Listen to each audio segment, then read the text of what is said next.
Every company is going to run into problems. Like, look how Samsung had to deal with their Note 7s exploding on people, and they had to recall 1.9 million units. The difference between good companies and bad companies are how they handle these situations for their customers. And that brings us on to the topic of ASUS, because how they've been treating their customers has prompted an entire expose video from Gamers Nexus, like poor Steve is getting mean, and then also another video from Jay saying, hey, we're not working with ASUS ever again. He did throw in a little disclaimer, like unless they shape up like major. Well, ASUS has had back-to-back problems over the past few years, showing the kind of degradation of their quality and their products, showing themselves as a company maybe you shouldn't trust. Now, this is all up to personal opinion, but you can judge for yourself because we reacted to Gamers Nexus video all about how ASUS has been treating its customers and how they've been dealing personally with ASUS. The big drama with ASUS is they're not helping their consumers at all.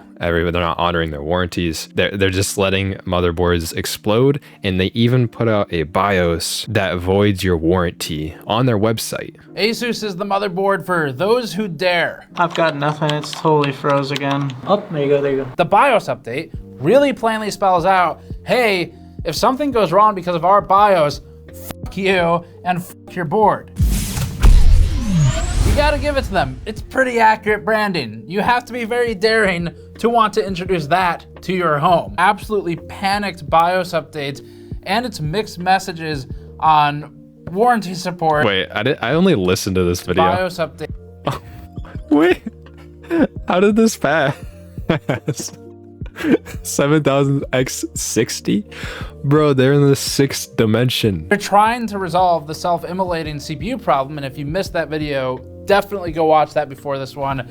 It's dude, these problems, like when a motherboard breaks and a CPU breaks, it almost like breaks my heart, because that's like what, like $300 just like unusable, and then it has to get thrown out. It's so sad. Are you selling this X60? Oh, dude, I'm down. Only has ASUS's newest BIOS not fixed the problems. It is acting in an extremely scummy and we think unethical way as it tries to slither out of any responsibility. Next, ASUS ships a BIOS update that requires you to agree to void your warranty if you install it to... Let's actually read this. Please note that this beta BIOS version of the motherboard is still undergoing final testing before its official release. The UEFI, its firmware, and all content found on the platform is as is and as available basis. ASUS does not give any warranties except as provided in the product warranty as to the maximum extent permitted by law. ASUS is not responsible for direct, incidental, or consequential damage. Okay, this is worded interesting. I'm wondering if like you get this BIOS and you try the beta, yeah, your warranty is bad there, but if you go to the next BIOS, like when it isn't beta anymore, full release, do you get your warranty back? Or once you hit this warranty, or once you get this BIOS, is it screwed? It's intentionally vague, I know that. Stop the CPUs from exploding from their first fault, and it's actually kind of brilliant, because it's the quickest way to avoid all long-term liabilities on their back. Oh, dude. It's cooking. It's cooking. Encourage users to just hit F5 and run defaults on their fancy $700 premium motherboards. You guys remember just back a few years ago when the high-end motherboards were $300 and that's where you got all your extreme features? You get a $700 board and it messes up like this. And it doesn't even have all the features usually. My motherboard was 100. That's what I use. First of all, again, ASUS has been posting all over the place about run defaults, so that's what we did. We did exactly what ASUS wanted. It didn't go well. It did not start well. So some of the memory kits we have actually won't even hold stable in auto with this board until Expo is applied. We noticed these issues with some of the kits of memory and other boards as well. And so the reason is, without Expo, if the kit requires, we think, a higher VDIM, which is different from VSOC, and you're not using Expo, and the board is running an auto VDIM that's on the lower side, then it just straight up doesn't work. So it's like he's saying a lot of things. What's great about Gamers Nexus, he's saying a lot of things that you don't understand, but Like, at least for me, like, I don't even know what the heck he's talking about. I barely ever mess with RAM timings. I'm still watching the video. Like, he's not turning me off of the video. I like how technical they are. I'm not going to pretend to understand what they're saying. I don't know what they're talking about. In this instance, running defaults means not running at all, which we guess is a great way to... Except I know the default thing. Obviously, you're using different RAM timing. Expo, it tries to optimize that to the best of your RAM's abilities to make the system stable and fast. If you go to default timings, it's like trying to get baseline stable timings that are kind of not very fast, but it's kind of like overclocking. Well, I guess it is overclocking, isn't it? Have to warranty a product because it just doesn't work. If that's what they want people to do, then we need to provide benchmarks to show you what you're giving up if you actually do that genuinely. Like, that's the whole point of this, is all the benchmarks we ran, and probably everyone else, involved Expo, because it is a big part of the CPUs on the platform, just like XMP is for Intel, but Expo is more proportionally beneficial from what we've seen for AMD than perhaps XMP is in some instances for Intel. And the problem is AMD and motherboard partners advertise Expo. If you use it, you break things and avoid. Yeah, they use Expo to get the time, like the performance that they advertise, but then they say don't use it because it is unstable to your system and it could void your warranty. XMP doesn't void your warranty, but Expo does. Actually, I think XMP, they didn't explicitly say it's supported by a warranty, but they pretty much always honor it if you have a problem with XMP. Can be two Expo profiles on a stick, but that's not what ASUS's Expo 1 and 2 mean. Oh, okay. That would be too sensical. Instead, they have their own optimized one. With either of those, we're seeing a 1.341 to 1.35 set, but that resulted in a 1.39 volt to 1.42 volt voltage. And this was the main, my camera's kind of covering, I'll shrink down my camera a little bit. The voltage would be set somewhere, and then it'd be actually sending a different signal to the RAM and the CPU. And then using Expo would mess up the voltage of the entire motherboard. So it's on ASUS. It's on ASUS. When probed at the actual MLCC caps or at the VSOC checkpoints on the board when using Expo, about we what tested voltage it's that sending. with a multimeter externally. As a reminder, Cooking again, itself. That's not Expo's fault. That's ASUS's fault. Expo, the profiles, do not contain a VSOC set point. The board decides what to set. I doubt they did any stress tests because, like, at least not extensive. And I think part of the problems with like ASUS and stuff is they put out so many products in such a short amount of time. Like, if you think about how many graphics card ASUS puts out every year, if you think about how many motherboards, laptops, even ROG Ally, they make monitors, they put out so many products that I don't think that they test them extensively. I don't even think you can in the time frame that they're expected to get these products out. And they make phones too. Yeah, they make too much. I think they've started to spread their arms too wide, and then they can't reach everything. You know what I mean? Problem is, ASUS, their 1.3 number manifests itself as something like 1.34 volts. So it is still on the high side. By the way, 1.25 volts is fine for a lot of these kits that are on the market. This is gonna hurt AMD as well, but it seems like AMD, they make ASUS routers too. Oh my God, dude, that's true. But AMD has handled this really well. They're honoring people that have had problems with Expo, and I'm pretty sure they're replacing CPUs. But and then on the ASUS side, they're waiting on them to work out the stuff with the motherboards. But this could reflect poorly on this because it's AMD 7000 series. You know, it's new CPUs and they're having problems like this. I'm glad we haven't seen this happen with other motherboards. Hopefully this isn't something that's like, oh, the architecture was actually hard to work with the memory controller or something, and that's why this issue happened. There were reports? Oh, that's scary. Whereas ASUS's menu just blasts all the voltages, so no problems anymore with stability until it starts dying. Yeah, at least there's no stability problems. Scumbaggery begins. It's a new phrase, we're coining it now. ASUS's BIOS version 1410 is clearly marked as a beta BIOS, but in an instance like this one, people are panicking and they're going to update BIOS because that's what you should do. Beta and the disclaimers here, not really a fair thing to do with at least the way they wrote this disclaimer. Maximum of 1.30 to protect the CPU and motherboard. That's not true, as we just showed you. Yeah. And they also said that, just straight up lied. Please note that this is a beta BIOS version of the motherboard, which is still undergoing final testing before its official release. So obviously they just said it voids your warranty if you go to that, if you could download this BIOS, which is, you're gonna want to download the BIOS. you know, if your CPU could explode. It's actually hilarious, and it's just dawning on me right here. But they said the maximum extent permitted by law. So this is like, I think if your board caused a fire and possibly killed somebody or destroyed their property, the federal offenses, that's what that's talking about. Like, if it is true that they released a BIOS that never should have seen the public. That's not how any of this works. You don't ship a product that kills other products which are attached to it and then ship an update that says, oopsie, now it won't kill the things that it attaches to anymore or itself, and it's resolved. But also, if you install this, you omit or forego your warranty. But realistically, none of this actually gets upheld, and you could probably fight it as a consumer, and they would likely buckle because...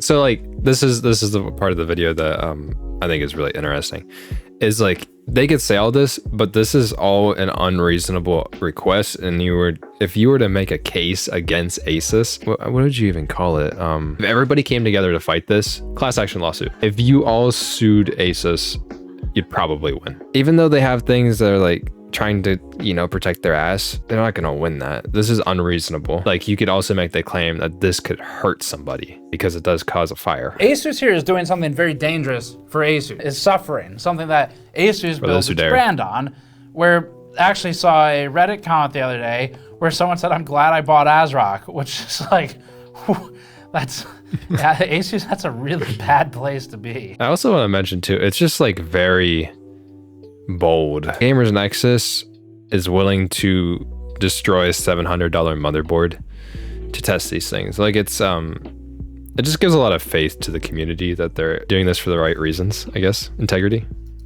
So they're gonna do a test without using Expo to show how much worse the performance is.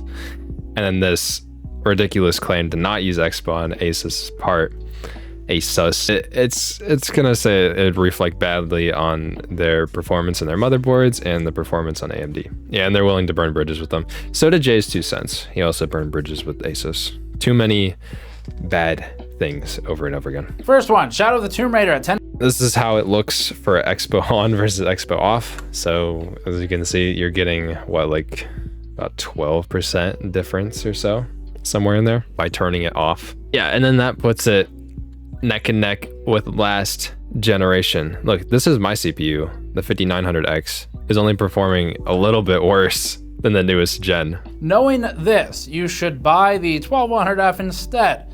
A lot cheaper. 12100F right here. This isn't that bad. Like, in some cases that are really more sensitive to RAM speed, it's pretty bad. Yeah, that gets me too.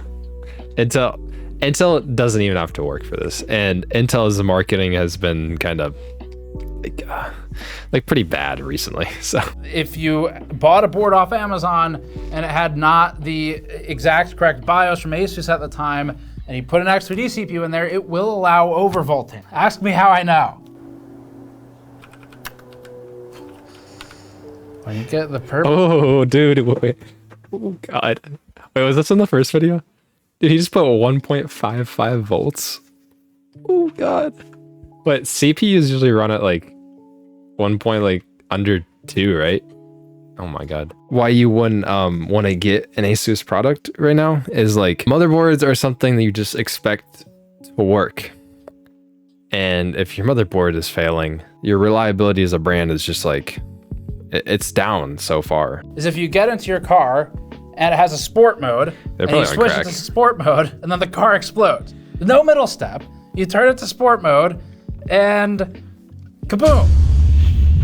It's not like you're modding the computer in the car and you're unlocking things that are inherently locked down that you need to then go and manually turn off. Yeah, we'll check out this J video too. Maybe not watch the whole thing, but we'll check it out. Even if we want to interpret it this way. I don't know if it's ignorance. I doubt it is though, unless they all of a sudden just hired a bunch of new people or something, because they've been in the motherboard business for years and years and years and years. Like, they understand how memory controllers work. Okay, I know this is like newer tech, but they're like an A tier company, and they should be able to handle this stuff. Maybe ignorance with the customer service side of things, though. But either way, a reasonable user will not expect that Expo On, which is heavily marketed, advertised, and relied upon in AMD's first-party benchmarks and ASUS's, will then kill the product. Not only that, but AMD explicitly went on record with us to state that if your CPU dies from this failure, which is inclusive, by the way, to Expo, it is in fact covered under their warranty. They will replace the CPU. They told us that directly. They'll even pay for shipping, like your car. It's absolutely warranted if you turn on sport mode and it explodes. All of this posturing is totally unnecessary. Kind of similar to say like how certain motherboards don't allow overclocking on your CPU. It's like they can't overclock, and one of the reasons they can't overclock is because, well, they're usually cheaper, and they also don't contain the proper components to handle overclocking. They just say, hey, you can't overclock. This would be the same thing.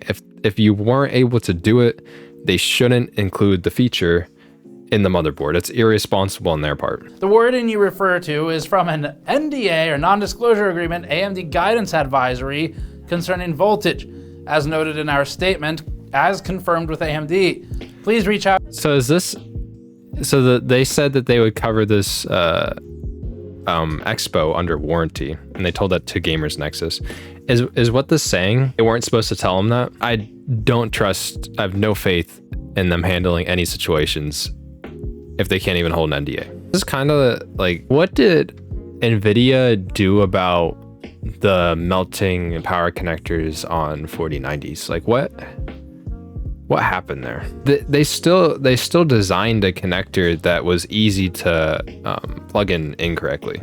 I don't think NVIDIA did anything about that. Was come out and say, look, get it. We've seen that some of these parts are dying in our boards, and we don't expect that they should die.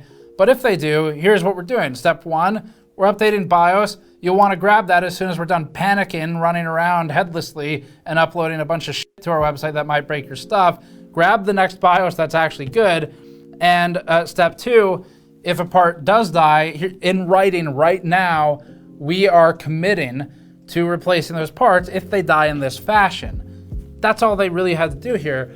Steve should just do PR for ASUS. ASUS has eroded any and all trust that it had accumulated up until this point, and it needs to earn it back. You all know how we feel about these types Yes, sir. Plenty of other complaints. I mean, Armory Crate is still baked into the motherboard, so that's... Can we all collectively just say F Armory Crate? I'm sure ASUS will correct this soon. They're gonna have to correct it soon, or else their brand is gonna go. This is a major issue where things are exploding, it's destroying hardware, and it could possibly hurt people. It's unlikely that it'll hurt somebody, but it's possible. Even if they can't make a solution instantly, they instantly need to put out a statement that they're working on it, that they're gonna cover you if anything goes wrong. So this is another big product they're launching into a new product segment. Okay, handheld gaming PCs. Looks really promising. It's competitively priced. I made a video on this recently, how this could really change the gaming market. The price is $700 and it crushes the Steam Deck. Go buy one. That's what I'm gonna be doing. D-Brand sponsored this video and sucks to be them because this is all...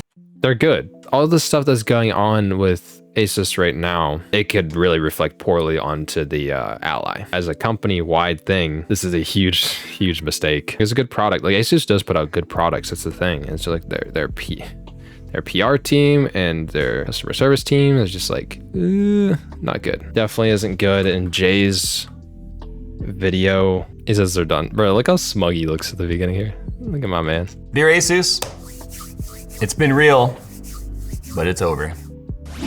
Jay came out and he said, hey, we're not working with ASUS anymore ever again with their channel. Like, one of the main things that's so cool about being like a tech YouTuber at like Jay's scale or like Gamers Nexus scale or Linus's scale or something like that, you get sent so many products. You have to have a logistics team to manage all of the products you get sent. They're not going to work with ASUS anymore. This is, you guys have probably seen Steve's videos about all the ongoing drama. Funny because there's some issues I've been experiencing that are really kind of aligning with some of the issues that he's on. They are a company that is no longer worthy of of allowing them to sponsor us or your money.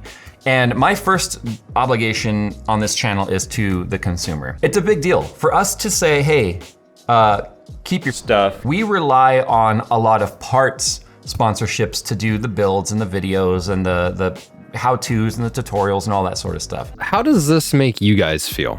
I know some people in chat own ASUS products. If you see some of the biggest, let me get Jay at a more flattering frame. More often than not, we'll receive way That's more worse. product than we've asked for. I cannot pause him on a good frame. Okay, that's a little bit better. Have some of the best looking and design products on the market. You know, minus Yeston. Yeston's obviously better. Just ordered a Strix B550. Luckily, the B551, so AM4 boards, are having problems. I'm not gonna lie. I've just heard more and more things about ASUS over the years that I haven't been hearing about other brands. Crazy to think I was actually thinking about purchasing an ASUS motherboard when I upgrade to the AM5 platform, but now not so much. I mean, you can still do it. It's up to you. It's all up to the consumer if you still trust them enough. Wouldn't blame people for boycotting them. And I think a lot of people are going to hear about this. Just seeing how Gamers Nexus and Jay talk about ASUS, their experiences with them, and experiences with customers from behind the scenes, and not everybody's going to see. My trust in ASUS has really been wavering. I've pretty much always seen them as one of those A-tier companies that you can trust. They make anything from the lower end products to all the way with their ROG products that just look amazing and they have all the flashy features and stuff. You know, just as a company, does this reflect their personal goals within the company to make slimy things happen? And with this PR move and a big product launch that just happened recently, that is the ROG Ally, the handheld gaming PC, I am worried that this is gonna go really, really poorly for ASUS. This might reflect onto the ROG Ally and make that product not want to sell. This could easily be the collapse of ASUS. I don't want to tempt fate though.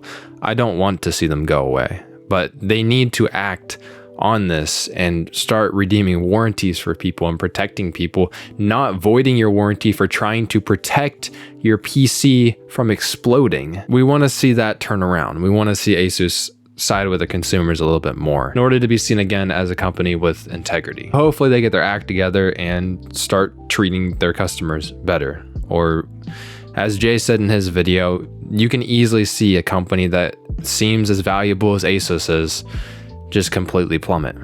It's happened before and it can happen again. Hopefully you guys enjoyed this. I'll see you guys in the next video. See you in the comments. Have a good one. Peace.